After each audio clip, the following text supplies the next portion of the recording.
now it's my very real pleasure to introduce Dr. Natalie Flynn. Natalie is a clinical psychologist. She is also the author of the book Smart Mothering, which I can highly recommend. It's a really great read, and Natalie does a wonderful job of drawing on the research literature, but in a very accessible way, and makes you feel a huge amount better as a mother for what you're doing. And she also more recently, together with Nigel Latta, is the co-founder of the Parentland app. Natalie, it's lovely to have you joining us here today. Thank you. What a lovely welcome. So the topic of the webinar tonight is looking at supporting the wellbeing and mental health of teachers, students and parents at this time. So we'll try to cover on all of those different aspects as we start. But I just thought, as a general introduction, we've been hearing a lot recently about the impact that this shutdown period can have on people's wellbeing and mental health. And I just wondered if you could talk at first about what some of those key concerns may be. Mm-hmm. Well, of course, for every bubble, it's different.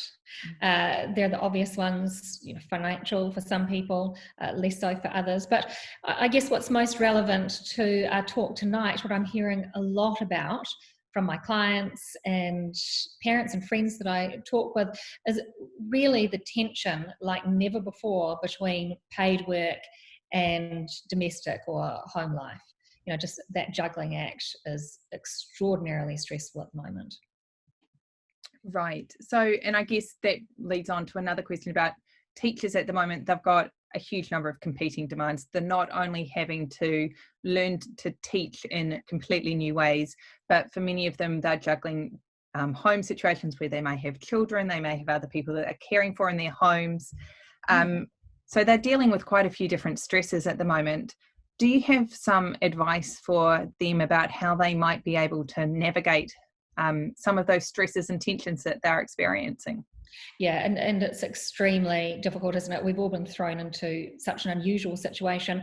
And, I've been talking to some teachers who, and any teachers listening will know the same. I've been talking to some teachers who are homeschooling themselves while they're learning how to online school, while they're picking up more domestic work because their kids are at home. They might be looking after elderly parents from afar. It's just huge. So look, I'm not going to talk too much about how to prioritize and problem solve, because teachers are fantastic at that. My mother was a teacher for many years. She said it was the hardest job she ever had, but also if she was running an agency or a firm, she would hire no one but teachers because they're practical. So what I really want to talk about is the emotional part of all of this.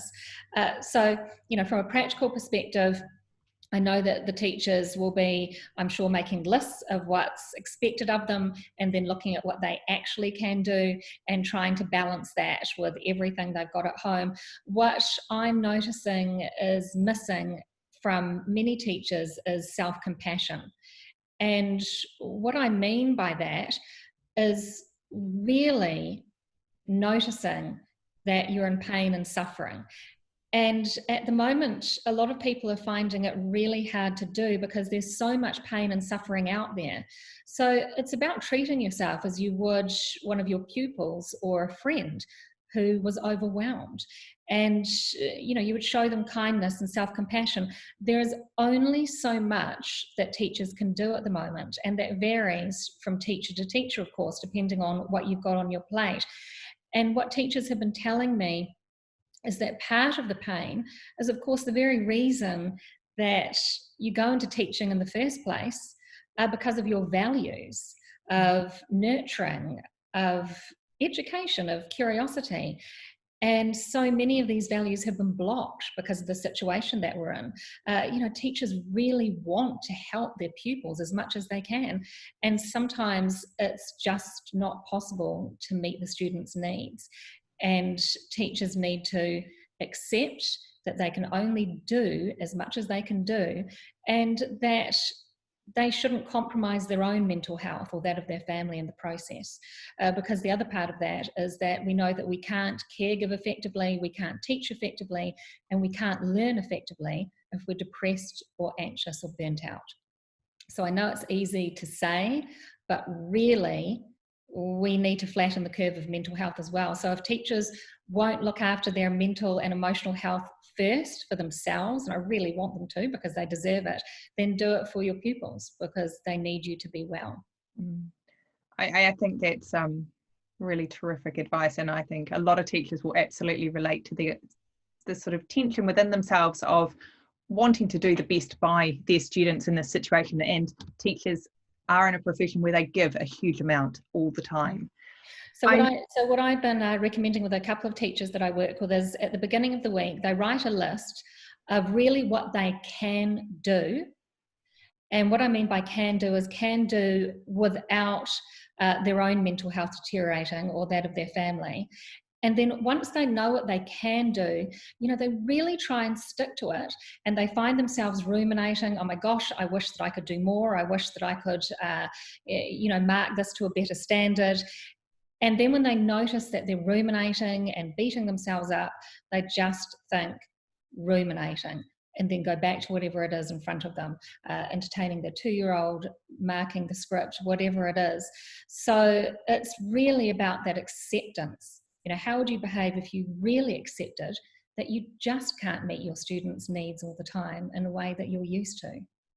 Yeah, absolutely. And I just take this opportunity to encourage people to write in with any questions that they may have for Natalie. I guess one follow-up for me is that for some teachers, potentially they might say, yes, that's great, I would love to be able to do that. However, I'm also feeling quite a lot of pressure from my school to be doing particular things.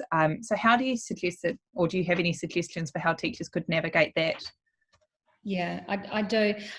So again, if you're being asked to do something and in your heart of hearts that you're doing your best, again, without compromising your mental health, then you need to be assertive about that and be sure of yourself.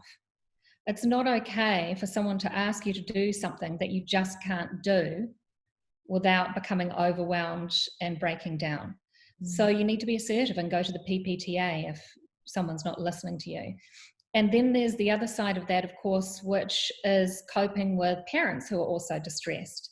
And, here we have so much of the problem is that I know that through looking at research and literature, that teachers are overrepresented. When we look at research from New York, from the UK, from Australia, I read one study recently that showed that about 30% of teachers canvassed, and I think it was out of about 6,000 in the UK, are taking antidepressants or psychiatric medication as a result of burnout from teaching. Now that's 30%. So teachers already are vulnerable because of the task of their job. And so when parents, as some of them are distressed themselves because parenting is stressful at the best of times, reach out to teachers in an emotion-driven state, I really recommend that teachers really try, it's hard, but to not take it personally and to look at what's going on for that parent, that parent is overwhelmed and possibly catastrophizing and in distress, and really try not to take that on board as much as possible. Yeah, that's great.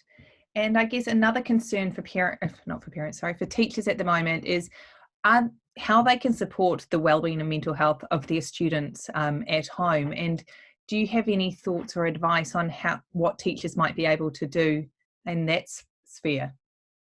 Yeah, and I know that some teachers have been told different things from their school. Some teachers are advised to proactively reach out to students, and other teachers not. So I think it depends on what's going on for your particular school. But for me, again, the focus needs to be in our bubbles on staying mentally well, on things being as calm as possible.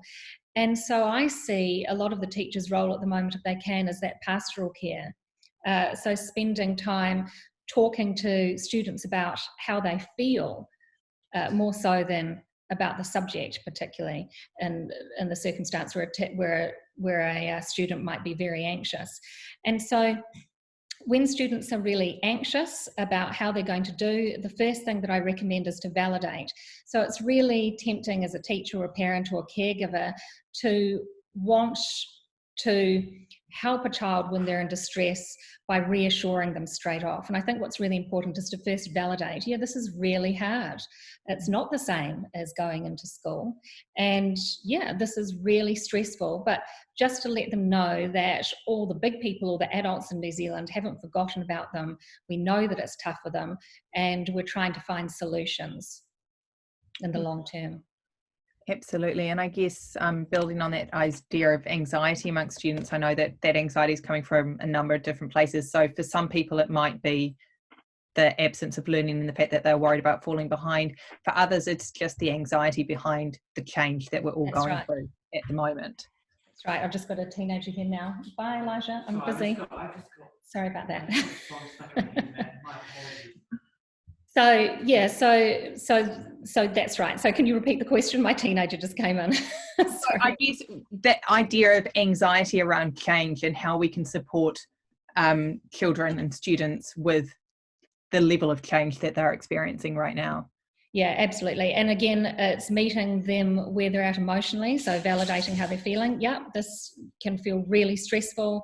I know that you're really worried. Helping them to get things into perspective. So for some children, let's be honest, it might be the difference between a mark that they would have got otherwise if this hadn't happened.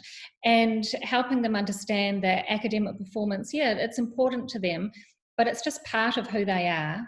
And that for the majority of kids, how they do this year isn't a reflection of what their entire life will be like. So that reassurance.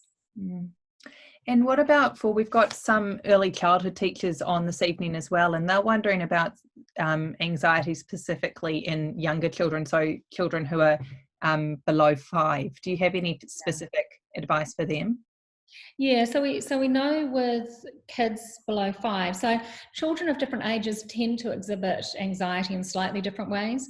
We know that the under 5s often will regress, so they might be quite clingy, they might start wetting again, those sorts of behaviours. So just to really, of course, and teachers do this beautifully, to roll that, to reassure them.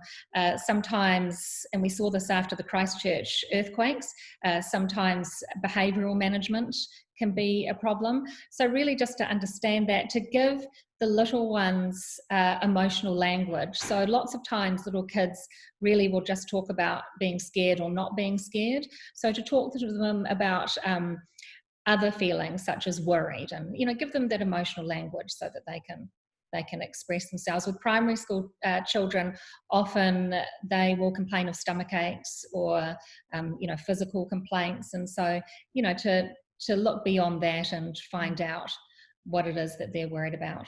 Yeah. So really just to be with, no matter what they present with, and show them that bigger, stronger, wiser, kind people are with them and are going to stay with them no matter how they behave and how they feel. Yeah, absolutely. And I know that some of the sort of issues that are coming out in a number of students, both of primary and secondary age, is around the lack of social engagement and social interaction. And they're really struggling with that, both just from a purely social point of view of staying connected with their friends, but also from a learning point of view. And they're actually missing the social side of learning that they get at school and in the classroom. Do you have any suggestions for ways that teachers could approach that? Yeah, so the social aspect is really tough, isn't it? And it so much depends on the kid's temperament too. If you're an introvert, sometimes this might not be such a bad thing, spending some time apart from friends, but some kids are really missing it. And this is where technology is wonderful. And what I suggest, for all the grown-ups, is this is really a time to relax rules about social media and spending time catching up with friends online, because that's the way that it happens. And again, the key is always validation. It's really tempting to say, oh, don't worry about it, you'll see your friend soon, but it's quite scary when you are upset and someone just leaps to problem solving or invalidates you by saying, oh, it'll be all right. So yeah, this is bloody hard. I would hate to be your age and not seeing my friends. Yeah. Validation goes a long way. Yeah, absolutely. And I guess that's a fairly consistent theme that we're seeing coming up quite a lot this evening. the idea of validating how we're feeling and saying that it's actually all right to feel this way. And to treat ourselves again with that self-compassion in the same way. So if you're a teacher and you're totally overwhelmed and your temptation is to beat yourself up because you're not meeting all the requirements or everyone's needs, think, how would I treat a pupil that came to me and said that they're overwhelmed? And treat yourself with kindness as well. And compassion goes both ways for us parents and teachers with each other. We tend to personalize things when we're distressed. I came in and my 9-year-old had his online learning that started a few days ago, and I came in, I had a whole clinic ahead of me with some crisis clients, and when I saw the list of things he needed to do, and a lot of it was busy work, my first thought was, oh my gosh, who set this busy work, this origami? How on earth am I going to do this? I took it quite personally. And then I remembered to take my emotions out of it, and I left the room and I actually asked softly, who did assign this? And then I remembered who assigned it, his teacher, who loves him and loves teaching, and wanted to give some busy work because she knew full well that all the parents, not all of them can teach maths, but we can all do some origami with our kids. So I went out of myself and I stopped taking it personally, and I saw it was actually a kindness that she was doing.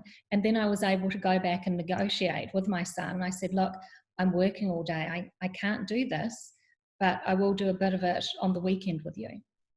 So we all need to start from the standpoint that teachers got into teaching because they love children, they love education, they care about the families, that they're working incredibly hard.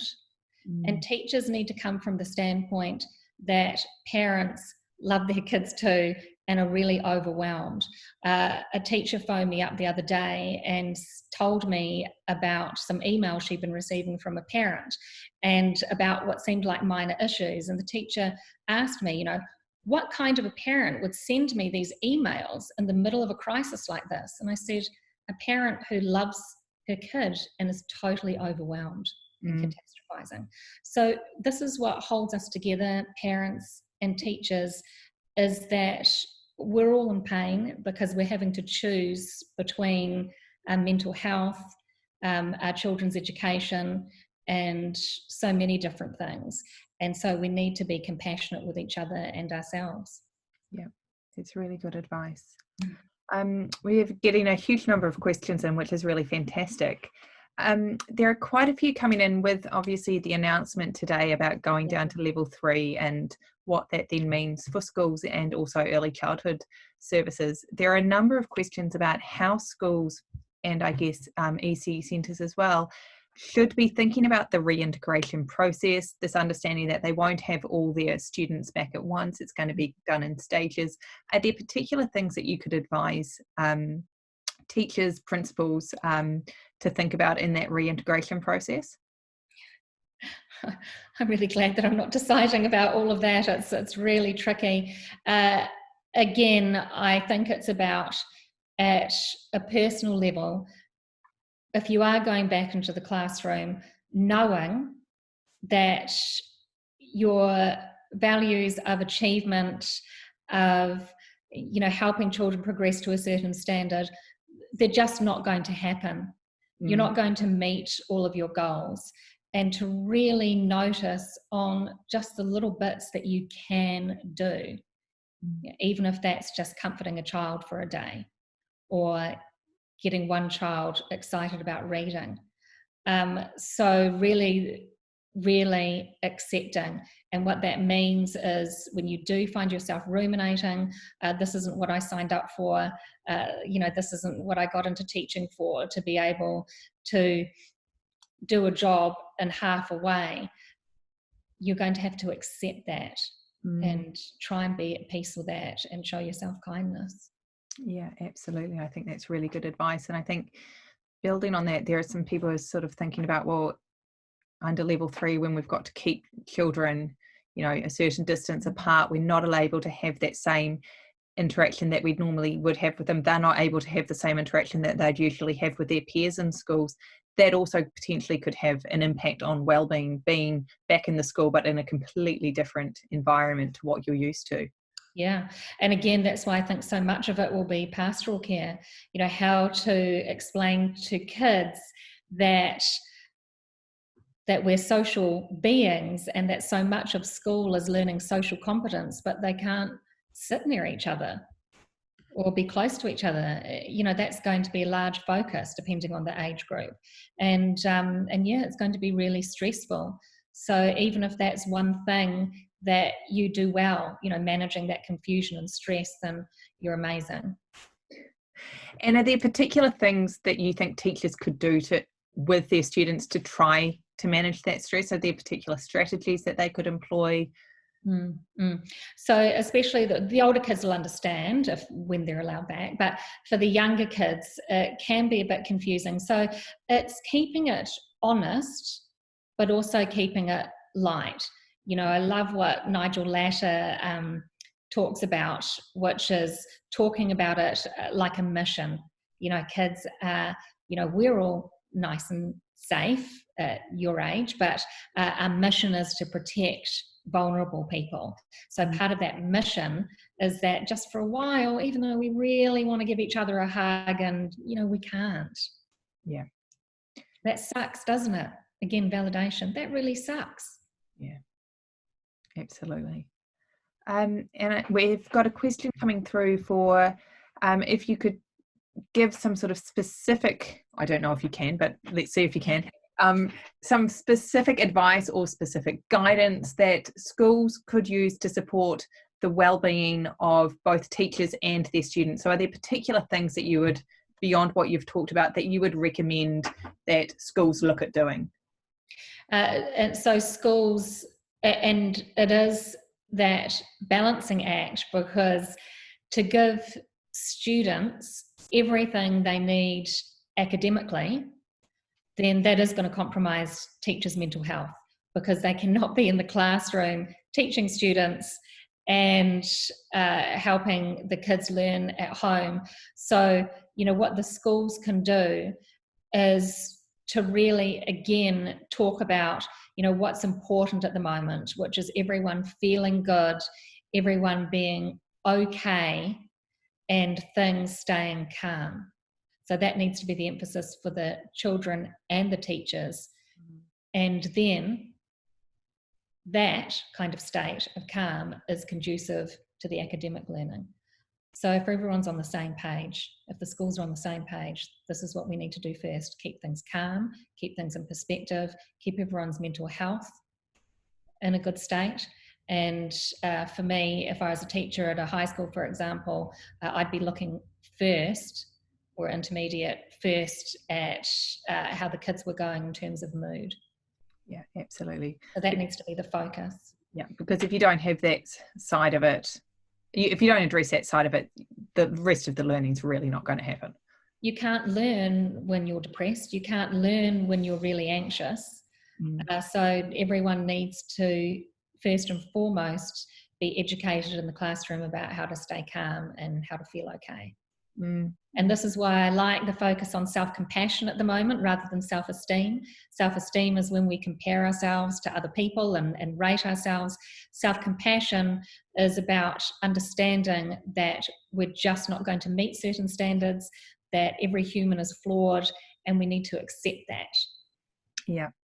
And we've had a couple of questions come through which sort of build on this idea of particularly the student anxiety, although I can imagine that it's going to transfer into teachers' anxiety as well, particularly around their senior students and senior students with NCEA. And, if you're thinking about your year 12s and year 13s, where they will be sitting NCEA throughout the year, and then at the end of the year, there is a lot of anxiety for them about their achievement that obviously sets them up for what they want to do next. Do you have any thoughts about ways that schools could support students feeling anxious about that? Yeah, to talk to the kids in real terms, and again, there's that tension between not wanting to say, oh, it'll be fine, because for some kids it is going to hurt to go down a bit in marks. So my recommendation is, again, you tell them that you understand the way that they're feeling, but, you know, really academically, we're only as good as our last year. And for just about all the kids, it's not going to make a difference to their life path, their life career. You know, there is a small minority of young kids, I think, who want to get into specialist programs that might actually, going from year 13, miss out, depending on, you know, how they're going with the home learning. And that's really hard. So for those kids, it is about reassuring them that they're lovable and amazing, even if they do miss out on that special course, and for parents to really believe that and hold that for their children. Yeah, which I can imagine for some is going to be a really challenging thing to do. It's going to be really challenging, but they will take the lead from us. Yeah, absolutely. I mean, I have to say, I don't love the fact that my 9-year-old, I've always been quite strict about computer games, but I have a full clinic at the moment, and my 9-year-old spends an enormous amount of time on Minecraft. That's not what I would choose for him, but I am at peace with that, because that's something that I need to give up, his curiosity, for a while, to meet the needs of my clients. I'm not willing to give up everything for him, not his emotional health, but I am willing to give up a bit of his education and curiosity at the moment. We are all having to give up something, and we need to accept that, as hard as it is. Yeah, that's brilliant. I'm not sure if you're going to, I'm going to ask you a question. Feel free to say that you don't feel well qualified to do it, because it is quite a specialised area, but we've had a number of questions come in about supporting children with special educational needs or neurodiverse children. Yeah. Are there particular strategies, advice that you could provide around that? Yeah, so is this from a teacher's perspective or parents, or both? It's very hard to tell from the questions. Yeah. Well, of course, all kids are different, and so it depends on their needs. Again, it's about focusing on what you can do. So I know that some parents have contacted me. They're really stressed because they have children that are behind in certain things already. Yeah. And so what I've recommended with them, you know, one parent was talking about their child who's very behind in writing. And so, look, this is just what they do for a short time every day. Not as long as they might want, but just focusing on what they have done, because nothing is worth a fight. Yeah. And so just doing as much as you can do without the kid getting stressed and out of control. And, you know, from Christchurch, I remember what rolled out with schools was the play, eat, study.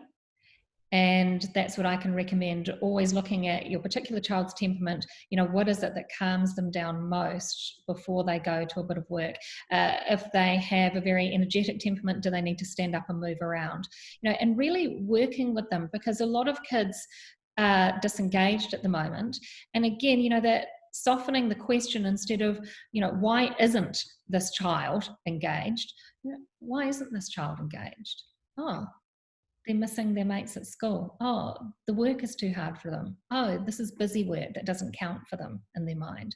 So really just softening it and being with that child, with their fear, anxiety, whatever it is that's stopping them from doing a bit of work, and just chipping away. And teachers know how to do this so well, the positive reinforcement. Yeah, so just little bits, positive reinforcement, and being at peace that you can just do with what you can do.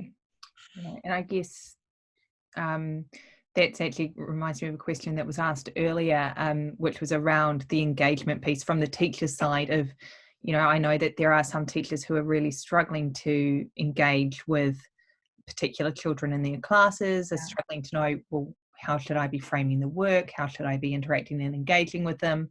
Are there particular things that you would suggest to those teachers? Well, it all depends on the time that the teachers have, of course. I know what some teachers have had the time to do, and it all depends on whether or not those teachers have toddlers or little kids themselves.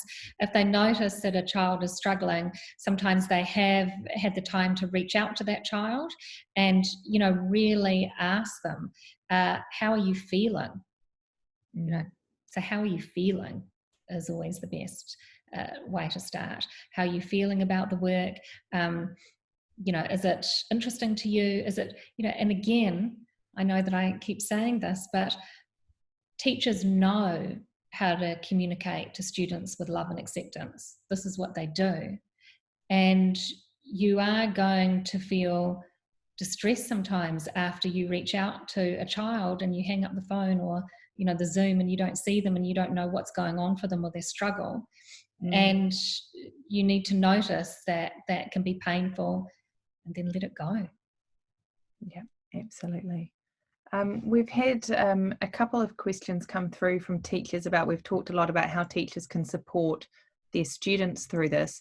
But we've also had some questions about whether there's particular things that teachers can do to support parents, and particularly parents who might be struggling with the reality of having their children home, trying to take in a greater role in their education, balancing work and all the other competing demands that they have going on. And it's about that compassion, and what compassion means is really, there's empathy, putting yourself in someone's shoes, and compassion when you want to relieve that suffering. And so for teachers to really put themselves in the parent's shoes, and if the parent seems to be really overly anxious given a situation, then to reassure that parent, hey, it's okay. I'm sure that, from what the research shows, for example, is that primary school students, even in the American summer holidays, when there was nothing going on, back in the 80s, no hot housing, those children still made gains cognitively. There were some areas that they came back to school a bit behind in, like arithmetic, and it took about 4 weeks to catch up. So that reassurance that, there's no reason why anything that's lost won't be gained again. And and I know that the teachers are anyway, just to go really easy on parents who can't homeschool their kids. Yeah, absolutely. No, I think that's hugely valuable advice for people. And I know that, we're experiencing all sorts of different reactions to the situation. So I think this idea of just validating where each and everyone is at is really useful. Everyone loves the kids, the teachers and the parents. Everyone wants the kids to learn, and everyone is working incredibly hard and is exhausted. And we need to start from that standpoint and then work backwards to drill down to what the person is asking us and telling us. Yeah, absolutely. Coming back to the idea of the reintegration period and teachers and students coming back to schools, is there anything to suggest that there may be an increase in some behavioural issues as a result of everything that's gone on and with the reintegration into schools? Yeah, absolutely, to expect some behavioural issues. And, especially with children, if you look at, for example, mental health difficulties like depression, in adults, the prerequisite is lowered mood or loss of pleasure. And in kids, instead of loss of mood, you can have irritability as a prerequisite. So, right there. So expect more irritability with the older children, more pushing back with a lot of them, some sadness if they become demotivated. So yeah, this is the other side of it, that teachers are going to see a lot of distress. And I know that Lancet had a look just a couple of weeks ago at children at home, teenage children into early adulthood, and a couple of weeks ago and noticed, found a huge rise in mental health problems amongst kids, especially who did have mental health problems that were under control, and then since going into isolation they've resurfaced again. So yeah, that's another thing that teachers are going to have to manage. Yeah, you guys have got a lot on your plate. Yeah. And I know that with this move to the at least partial reopening of schools, there are a number of leaders who are on tonight, they could be actually school or early childhood, around how they can support teachers who are feeling really anxious about this idea of coming back into school and or early childhood centres. Is there any advice that you could give to leaders about how they could be supporting their staff at this time? Yeah, I think that they really need to listen to that. And if teachers are anxious about their own physical health, then really listen to them and meet together and try and problem solve that together.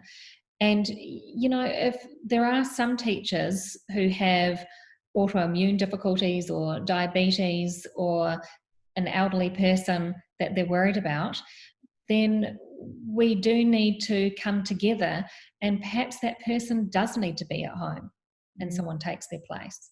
It's unfortunate, but at the moment things are unfair. Some students are getting a better deal depending on what their teachers have on their plates, depending on what their parents have at home, and there are perhaps some teachers that have a reason to feel really frightened, and with other teachers that don't have autoimmune or might not have a particular reason for vulnerability. Again, it's really listening to them and understanding and making sure that that they know that there are things being put into place and doing that. Now, we've just had quite a few comments come in around, and it's actually something that I've read in a couple of other sources as well, and it's about students who have actually really enjoyed being away from school. And the idea, and it could be for a variety of different reasons. So it could be, the children who actually find online learning a much better forum for them to engage. They find that a lot easier. There's been comments around, there's less social media because no one has interesting things going on in their lives to actually be sharing with others. Do you have any advice for how teachers in schools might be able to support those children to come back into schools after this period of actually quite enjoying being away and then having to come back to the reality of what school's like? I think that that's going to be easier than the ones who have had a really hard time in their bubbles. And so, the kids will come back, and if they liked it at home for a little while, they might mourn the loss of having to go to school and that structure, but they'll acclimatise quickly. And they're the ones that are less of a worry. Of course, the teachers need to be watching them to find out how much they really don't want to be there, whether or not it's really affecting their mood. But really the ones that we need to keep our eye on are the ones that come back and things have been happening in the bubble which aren't okay, that have turned to anxiety or depression while they've been in their bubble. Teachers, you can't be looking out for the ones that loved it at home and the ones that didn't like it at home, and it's too much. So it's about prioritizing, really looking for those red flags of real disengagement, low mood, irritability and behavioural problems. And do you think that schools will be able to flag a lot of the students that they might be worried about prior to coming back to school, or is it something that's going to manifest more when they're actually back in the school environment? It depends on how well the teachers have had the opportunity to know certain families and, again, kids' temperament. The ones that should be watched carefully, again, are ones where the teachers know that they've had previous mental health difficulties, where they know that some families are struggling in different ways, and to also look for those kids who hold a large part of their identity in the marks that they get, so to watch out for those kids, how are they doing? They could be really silently anxious. Yeah, absolutely. And I guess I know that particularly in secondary schools, there are a lot of secondary schools will have a counsellor on site and have different pastoral support mechanisms in place. So I guess, thinking ahead, it's going to be a time to really think about how they can further develop and strengthen those to make sure that they are ready to support. And even now to think about how they can draw on some of those services to support their students. Oh, absolutely. Again, I think that pastoral care that's set up at schools, but also that individual teachers do really well, that's going to be very heavily utilised. And again, until the children feel calm and comfortable and their anxiety's been relieved, learning isn't going to be there. Yeah, so I think that's a really useful point to remember, as we've talked a lot about at the present time, when we are in this period of distance learning, of focusing on the wellbeing and making sure that we are supporting that before moving on to the learning. But that's actually something that we're going to need to remember and continue once everyone's back at school again as well. Absolutely. And just because so many families are distressed and so many children and adults are distressed and stressed, we have to not normalize that as it being okay. It's like after we have babies, postnatal depression is up there, it's 10 to 15%, but it doesn't mean that every single mother shouldn't be treated for it. And it's going to be the same with the children.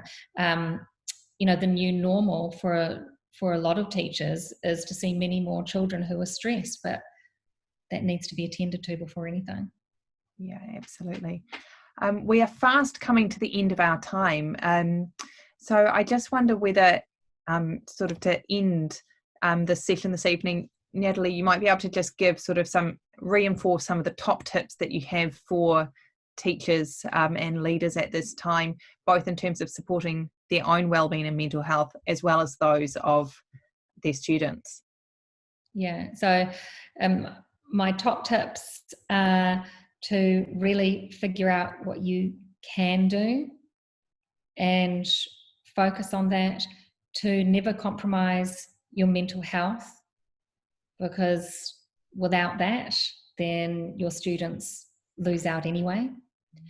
And self-compassion, very different from self-esteem. Self-compassion is about understanding that we're imperfect and this is part of being a human being, and to be kind to yourself like you would anyone else.